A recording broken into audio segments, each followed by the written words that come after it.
भगत सिंह के फांसी के 12 घंटे पूर्व की बात हमारे हृदय को बहुत झंझोरती। भारत के वीर सपूत भगत सिंह,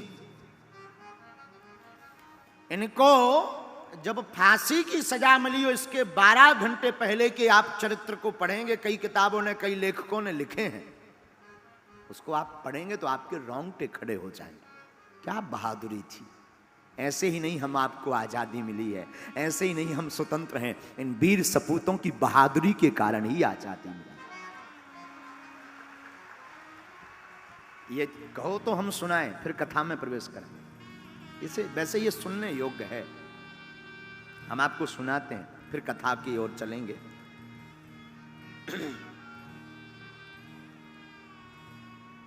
भगत सिंह, सुखदेव और राजगुरु तीनों लाहौर के सेंट्रल जेल में बंद थे। तारीख थी 23 मार्च 1931। 23 मार्च 1931 को वैसे तो आम दिन से थोड़ा अनोखा दिन था। क्यों? उस दिन रात को प्रकृति ने बहुत उपद्रव किया, आंधी चली, तूफान आया और सुबह वातावरण थोड़ा शांत हुआ। इन तीनों वीर सपूतों को फांसी मिल ली थी, लेकिन उस वक्त अंग्रेजी हुकूमत ने इनको फांसी की तय तारीख के 12 घंटे पूर्व ही फांसी देने का निर्णय लिया। शुरुआत अलग, आंधी के साथ, मानो प्रकृति भी इन वीर सपूतों की बहादुरी के कारण अपने आप को रोक नहीं पाई। वो काला दिन 4 बजे सुबह से वही जेल के अंदर की चहल पहल। जेल के अंदर एक वार्डन था जिसका नाम था चरण सिंह। चरण सिंह ने सभी कैदियों को आवाज लगाकर कहा, सभी कैदी अपनी अपनी कोठरी में चले जाओ तुरंत। आज सभी कैदी चौंक गए कि इतनी जल्दी कोठरी में जाने की आदेश क्यों आया है। वार्डन चरण सिंह ने कहा, यह ऊपर से ऑर्डर है, इस पर हमें कुछ नहीं पता है, तुम सब कोठरियों में जाओ। सभी कैदी भयभीत होकर के सहमे हुए अपनी अपनी कोठरियों में चले गए। उसी समय जेल का नाई, जिसका नाम बरकत था, बरकत लुकता छुपता फुसफुसाता हुआ हर कोठरी के बाहर फुसफुसाता हुआ चला आ रहा था। उसकी आंखें कुछ बोल रही थी, उसकी आंखें कुछ कह रही थी। वो आंखों को बार बार नीचे झुका रहा था, अपने आप को वो संभाल रहा था। फुसफुसाते हुए उस बरकत नाई से एक कैदी ने पूछा, क्या बात है, आज इतनी जल्दी क्यों बंद किया गया हम सबको, क्या कारण है? तो बरकत नाई ने कान में जाकर के कहा, पता है, आज रात एक दिन पहले ही भगत सिंह, सुखदेव, राजगुरु, इन तीनों को फांसी दी जाएगी।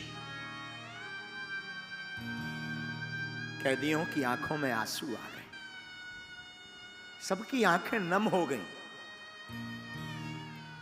उस वक्त पंजाब के कैदी ने बरकत नाई से कहा, क्या तुम भगत सिंह की कोठरी तक जाओगे? क्यों? जाओ, और जाकर के भगत सिंह का कोई सामान मिले, कोई पेन मिले, उसका कपड़ा मिले, उसका शीशा मिले, तो हमारे पास जरूर लेकर आओ। तो नाई ने कहा, क्यों? क्यों? ताकि वो सामान मेरे हाथ में रहेगा तो मैं अपने बच्चों को बताऊंगा, मैं अपने परिवारजनों को बताऊंगा कि ये भगत सिंह का पेन है जिसने बहादुरी के पीछे प्राण दे दिए, पर वो कभी झुका नहीं। वो कभी झुका नहीं राष्ट्र माता के लिए। बरकत नाई भागा भागा कोठरी में गया, और कोठरी में जाकर के, बड़ी कठिन जिंदगी है। बरकत नाई देखता है कि एक छोटी सी कोठरी जिसका नंबर है 14 नंबर की कोठरी में मानो एक सिंह यहां से वहां डोल रहा। सिंह की भांति भगत सिंह डोल रहे थे, चेहरे पर कोई शिकन नहीं, चेहरे पर मुस्कुराहट। वो छोटी सी कोठरी जिसमें पक्का फर्श भी बैठने को नहीं है, लेटने की ठीक से व्यवस्था नहीं, वो गठीला चौड़ा बदन।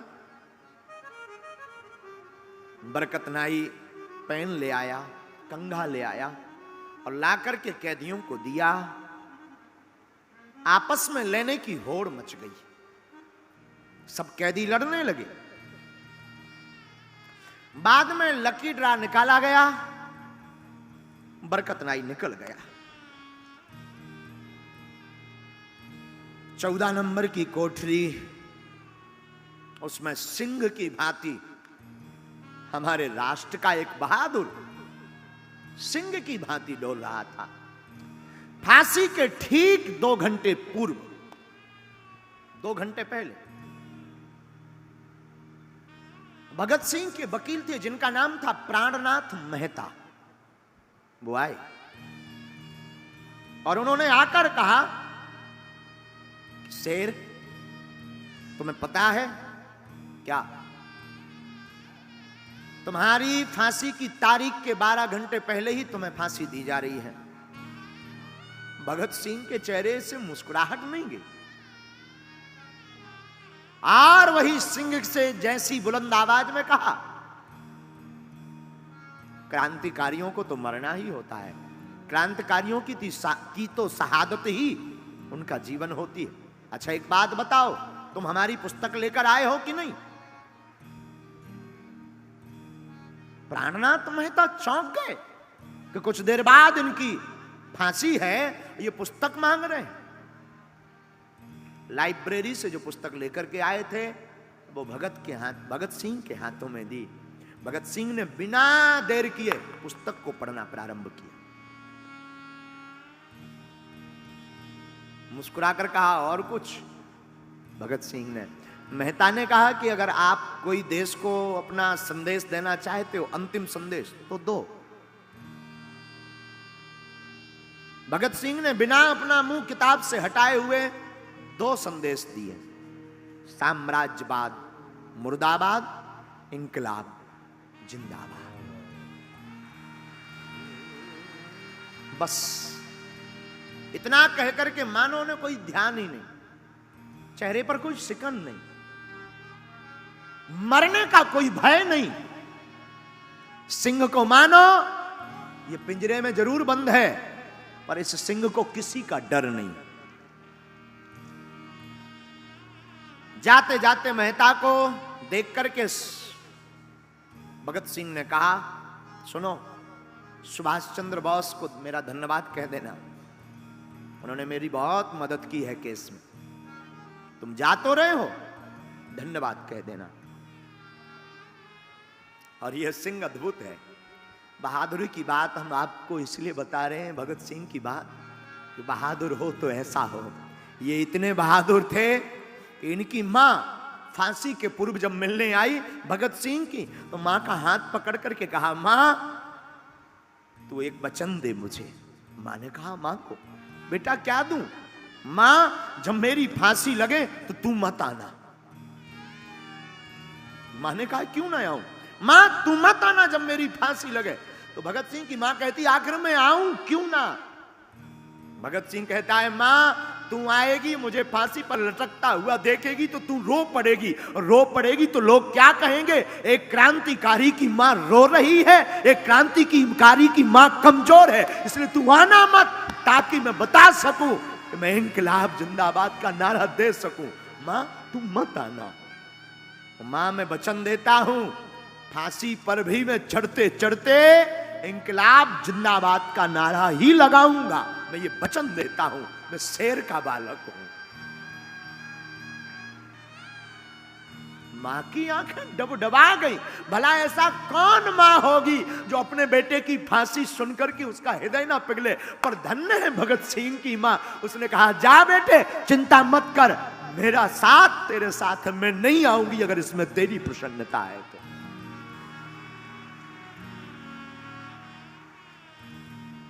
ये बहादुरी की बात है मेरे साधुओं। मां को भगत सिंह मिले। मेहता जो वकील थे वो अन्य राजगुरु सुखदेव आदि को भी मिले। जेल अधिकारी को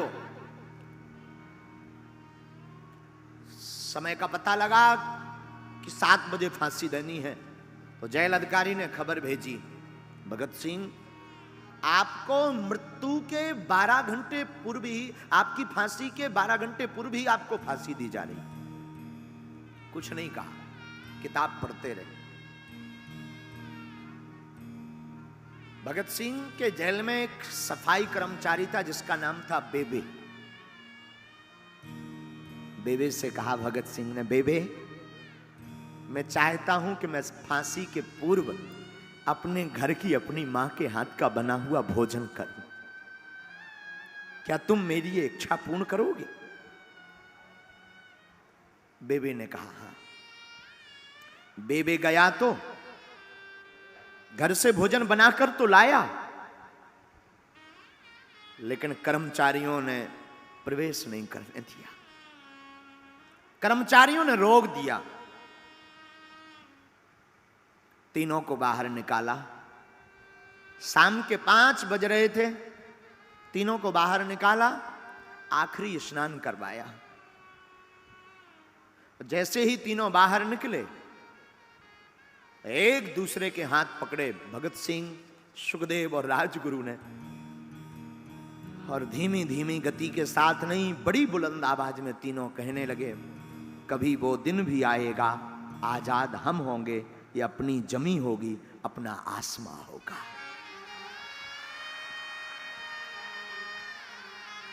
तीनों को फांसी के पूर्व आखिरी स्नान कराया गया,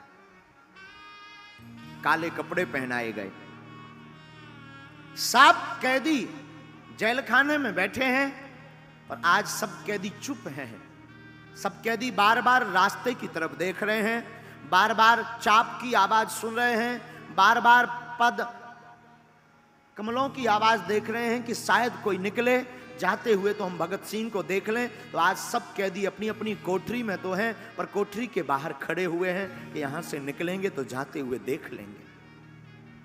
और इतने में सभी अधिकारी भगत सिंह, सुखदेव और राजगुरु तीनों ने एक दूसरे का हाथ पकड़ा और फांसी के लिए चल पड़े। काले कपड़े पहनाए गए और जैसे ही जोर जोर से बूट की आवाज आने लगी तो सब कैदी सहम गए और सब कैदी एक दूसरे की तरफ देख करके बाहर की तरफ देखने लगे। और हमारे भारत के शेर तीनों ने एक दूसरे का हाथ पकड़ा और डरे नहीं, सहमे नहीं, रोए नहीं, और तीनों हाथ पकड़ करके कहते हैं, सरफरोशी की तमन्ना अब हमारे दिल में है, देखते हैं दम कितना बाजुए कातिल में।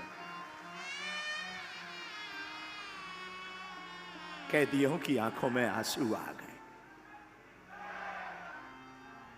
कैदियों की आंखों में आंसू आ गए, सब रोने लगे, सबकी आंख भर गई।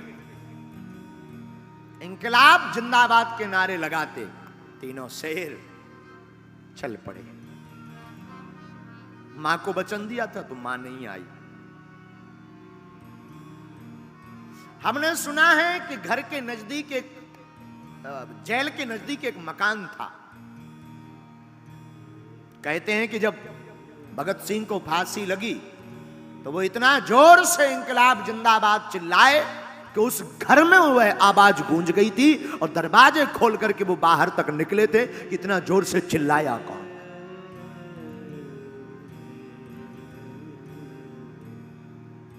बहादुर हमारे भगत सिंह जैसे ही पहुंचे, वजन तौला, फांसी देने वाला जल्लाद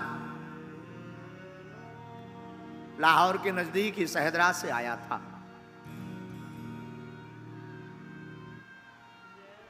इनके मुख पर काला कपड़ा नहीं डाला गया और तीनों से पूछा कि सबसे पहले कौन जाएगा।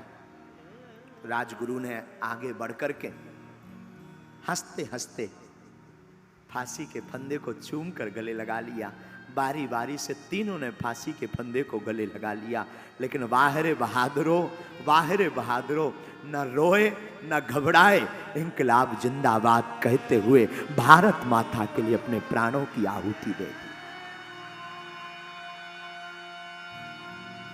भारत माता की जय बोलते प्राणों की आहुति दे दी। और हमने सुना है उस जेल का वार्डन चरण सिंह ने जब इस फांसी को देखा तो मध्यम कदमों के साथ वो लड़खड़ाता हुआ अपने कमरे तक गया और पहली बार अपने जीवन में वो 1.5 घंटे तक रोया, क्योंकि 30 साल के करियर में उसने हजारों लोगों को फांसी पर चढ़ते देखा, पर पहली बार एक ऐसे बहादुर को फांसी पर चढ़ते देखा कि चरण सिंह का हृदय पसीज गया। पहली बार किसी बहादुर को देखा। आंख डूब गई, रोते रहे। ऐसी हमें आजादी नहीं मिली मेरे पागलों। ये राष्ट्र कथा सुनाने नहीं हम आपको आए हैं, हम आपको आपकी जिंदगी के बारे में, इस कथा के बारे में बताना चाहते कि राष्ट्र भक्ति क्या होती है। अपने प्राणों को हंसकर के न्यौछावर कर दिया है एक शेर ने। बहादुरी ये होती है, जिंदगी में तुम भी अगर संकटों से लड़ना चाहते हो तो मेरे पागलों बहादुरी मत छोड़ना, कायर मत बनना। सनातन के लिए, हिंदुओं के लिए और मानवता के लिए हमेशा शेर बनकर के आगे खड़े रहें।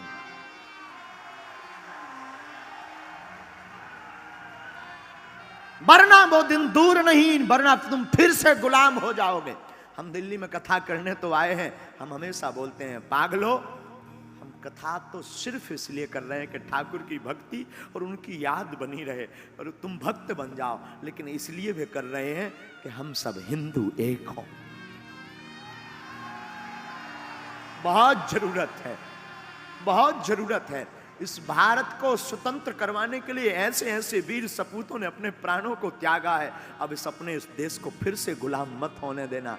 राष्ट्रभक्ति से बड़ी कोई भक्ति नहीं है, राष्ट्रभक्ति सर्वोपरि है। इसलिए जातिवाद छोड़ करके हम भी ब्राह्मण के बालक हैं। हम चाहते तो हम भी ब्राह्मणत्व की बातें करते, हम भी किसी ब्राह्मण के बालक हैं, लेकिन हम तुमसे कहना चाहते जातियां बाद में, सबसे पहले हम सब सनातनी हैं।